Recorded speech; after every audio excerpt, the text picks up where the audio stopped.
Дүйнө жүзүндө COVID-19 илдетинен каза болгондордун саны 318.554 жетти. Айрым өлкөлөрдө сөөк көмүү көйгөйгө айланды. Ооруканаларда жасалма дем алдыруу аппараттарында жаткан бейтаптардын саны күн санап өсүүдө. Дүйнөдөгү абалга кабарчыбыз Салабат Эркетаева саресеп салды.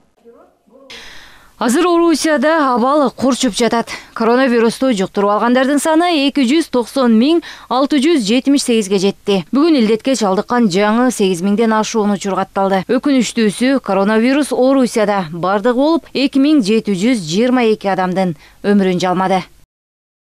Айрыкча Орусиянын курамындагы Дагестан республикасында абал өтө начар. Эгерде башка аймактарда коронавирусту жуктуруп алгандар 10-12% түзүп атса, Дагестанда көрсөткүч 35%дан ашып өттү. Күнүгө бери жагы эле 300дөн ашуун жаран илдетке чалдыгууда. Азыр алардын катарында UFC'нин чемпиону Хабиб Нурмагомедовдун атасы да бар. Учурда абалы өтө оор деп мүнөздөлүп, жасалма дем алдыруучу аппаратта жатат.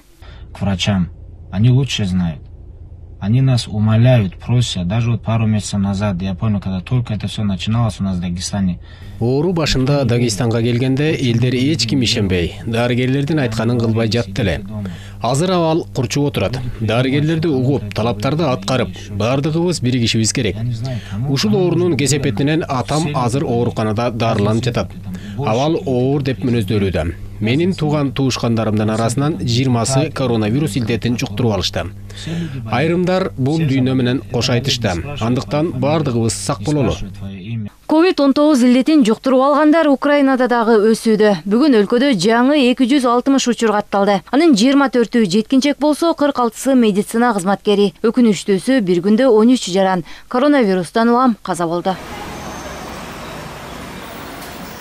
Коронавирус илдетинен улам каза болгондорду Америка Кошмо Штаты кайсыл жерге сөөктү коебуз деп баштармаң. Азыр аймакта бардык ооруканалар бейтапка толуп гана эмес, сөөктү коюучу жер табылбай жатат. Учурда АКШда бардык болуп 90.300дөн ашуун жаран вирустан улам каза болду. Жуктуруп алгандардын саны 1,5 миллиондон ашып өттү. Нью-Йорк шаарындагы юрист Дэвид Лат коронавирус илдетин жуктуруп алган алгачкы жарандардын бири. Анын канына кислород жетишпей, дем алуу өтө оорлоп кеткен. 3 күн бою ооруканадан бош орун таба албай убара тартканын айтат.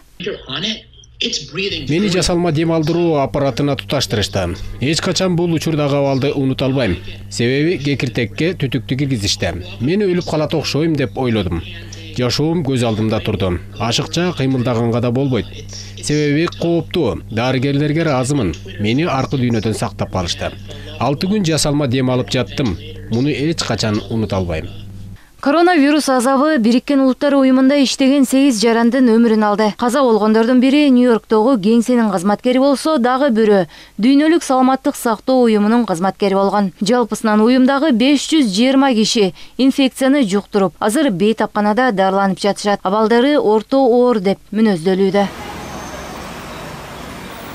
Бразилия болсо Латын Американын борборундагы пандемия.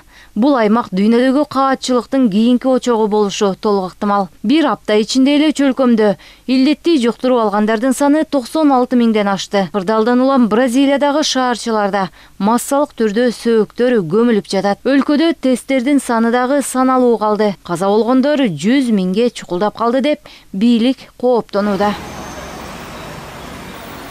Дүйнө жүзү коронавирустун азабын тартууда. Бардыгы болуп COVID-19 илдетинен каза болгондордун саны 318.554 жетти. Ал эми вирусту жуктуруп алгандардын саны 4,5 миллиондон ашып өттү. Дарыгерлер жарандарды дагы деле үйдө болууга жана санитардык эрежелерди сактоого чакырышат. Салабат Эркетаева, Бакыт Кыязов, ЛТР, Бишкек.